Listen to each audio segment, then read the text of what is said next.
Welcome to குட்டி சுட்டீஸ். Hello குட்டீஸ், இன்னைக்கு நம்ம பார்க்க போகிற கதை குருவும் சிஷ்யனும். பிருந்தாவனபுரி அப்படின்ற நாட்டோட இளவரசனுடைய பெயர் மகேந்திரன். மகேந்திரனுடைய தந்தை அரசர் சேரலாதன். சேரலாதன் வாள் சண்டையில் கை தேர்ந்தவர். சின்ன வயசுல இருந்தே தன்னுடைய தந்தை வாள் சண்டை புரிகிறத பார்த்து வளர்ந்த மகேந்திரனுக்கும் வாள் சண்டை மேல ஆர்வம் வந்தது. அப்பா, நான் சின்ன வயசுல இருந்தே உங்ககிட்ட வாள் சண்டை கத்து கொடுங்கன்னு கேட்டுக்கிட்டே இருந்தேன். நீங்க தான் அதுக்குரிய வயசு வந்ததும் கத்து தரேன்னு சொன்னீங்க. இப்போ நான் இவ்ளோ பெரிய பையனா வளர்ந்துட்டேன். கத்துக்கிற ஆர்வமும் எனக்கு இருக்குது. அதுக்குரிய வயசும் வந்துடுச்சு.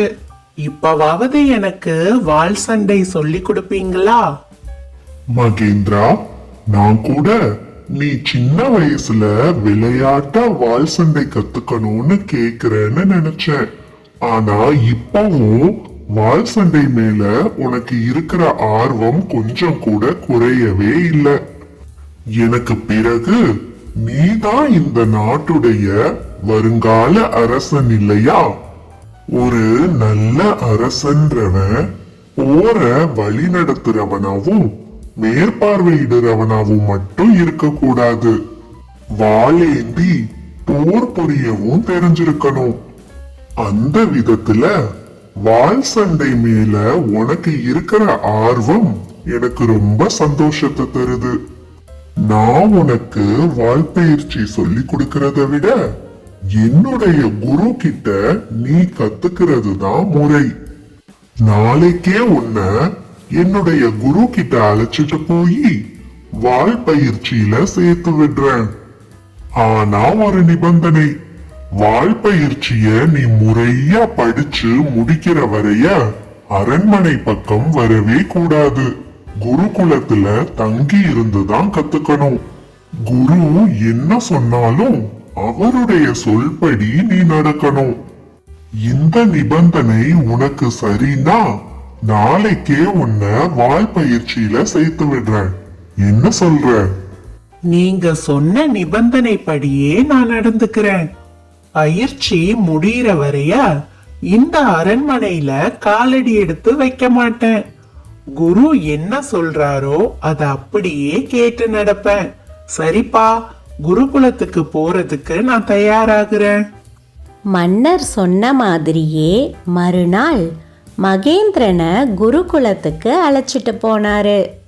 தன்னுடைய குரு கிட்ட எல்லா விவரத்தையும் சொல்லி மகேந்திரனை குருகுலத்துல விட்டுட்டு வந்தாரு. மகேந்திரா, நான் உனக்கு உடனடியா வாள் பயிற்சி கத்து கொடுக்க போறதில்ல. நீ இந்த குருகுலத்துல எனக்கு பணிவிடைகள் எல்லாம் செய்யணும். நீ செய்யற பணிவிடைகள் எல்லாம் எப்போ எனக்கு திருப்திகரமானதா இருக்குதோ அப்பதான் வாள் பயிற்சிய நான் ஆரம்பிப்பேன். இது உனக்கு சரிதானே? குருவே, நீங்க என்ன சொன்னாலும் அதுபடி கேட்டு நடக்க நான் தயாரா இருக்கிறேன்.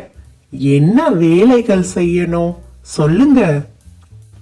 தினமும் நம்ம 2 பேரும் சாப்பிடுறதுக்கு தேவையான உணவுகளை நீதான் தயார் செய்யணும். பாத்திரங்களை எல்லாம் கழுவி வைக்கணும்.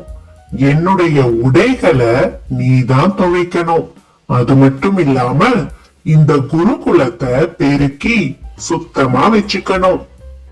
இந்த வேலைகளை எல்லாம் நீ தினமும் தவறாம செய்யணும். நீ செய்யற வேலையெல்லாம் எப்போ எனக்கு திருப்திகரமானதா இருக்குதோ அன்னைக்குதான் நான் உனக்கு வாள் பயிற்சி சொல்லி கொடுக்க ஆரம்பிப்பேன். நான் சொன்னது புரிஞ்சதா? இப்போ போய் நான் சொன்ன பணிகளை எல்லாம் ஒண்ணு ஒண்ணா செய். குரு சொன்ன அந்த நிமிஷத்துல இருந்து குருகுலத்தில் உள்ள எல்லா வேலைகளையும் மகேந்திரன் செய்ய ஆரம்பிச்சான். முதல்ல அவனுக்கு ரொம்ப கடினமா இருந்தது. இளவரசனாச்சே, எந்த வேலையும் செஞ்சு பழக்கம் இல்லை, மற்றவங்களை வேலை வாங்கி தான் பழக்கம். அதனால முதல்ல கொஞ்சம் கடினமா இருந்தாலும் போக போக எல்லா வேலைகளையும் சுலபமா செய்ய கத்துக்கிட்டான்.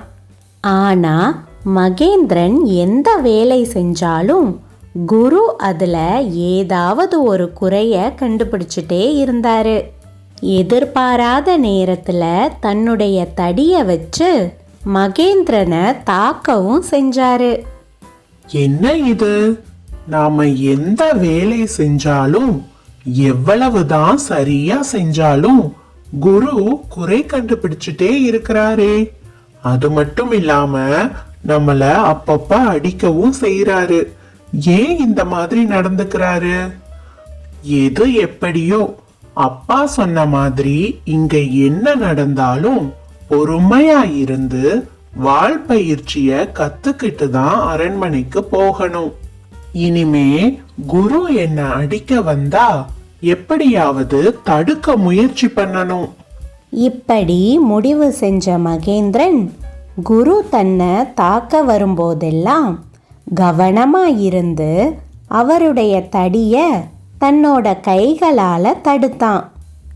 மகேந்திரன் வேலை செஞ்சிட்டு இருக்கும்போது எதிர்பாராத விதமா குரு அடிக்க வந்தாலும் கவனமா இருந்து ஒரு அடி கூட தன் மேல படாத மாதிரி தடுக்க ஆரம்பிச்சான்.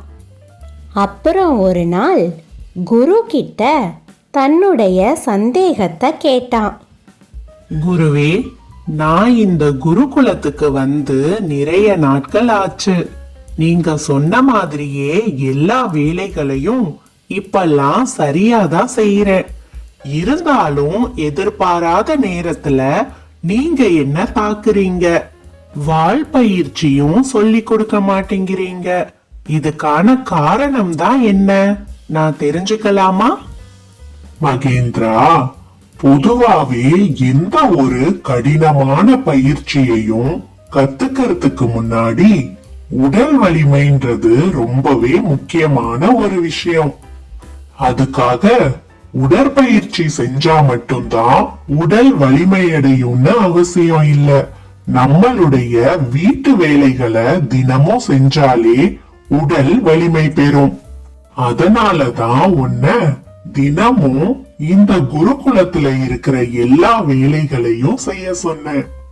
வாள் பயிற்சியில நீ மத்தவங்களை வாளால தாக்குறத விட முக்கியமான ஒரு விஷயம் இருக்கு.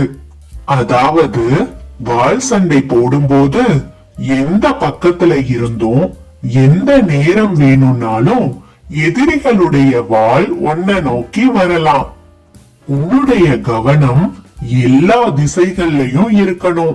எந்த திசையில இருந்து வாள் உன்னை நோக்கி வந்தாலும் அத சரியா கணிச்சு நீ தடுக்க முயற்சி பண்ணணும். அதனாலதான் நீ வேலை செஞ்சுட்டு இருக்கும் போது எதிர்பாராத நேரத்துல என்னோட தடியால உன்னை தாக்குன. நீ வந்த புதுசுல என்னுடைய தாக்குதல்களை எல்லாம் நீ கவனிக்கல. என் தடியால நீ அடி வாங்கிக்கிட்டே இருந்த. ஆனா இப்போ நான் எந்த நேரத்துல எந்த திசையில இருந்து உன்னை தாக்குனாலும் உன்னால சரியா கணிச்சு அத தடுக்க முடியுது. இப்போ நீ வாள் பயிற்சியில ஒரு முக்கியமான பகுதிய நல்லா கத்துக்கிட்ட. இனி நாளையில இருந்து வாள் பயிற்சிய நான் உனக்கு சொல்லித்தர ஆரம்பிச்சிடுறேன்.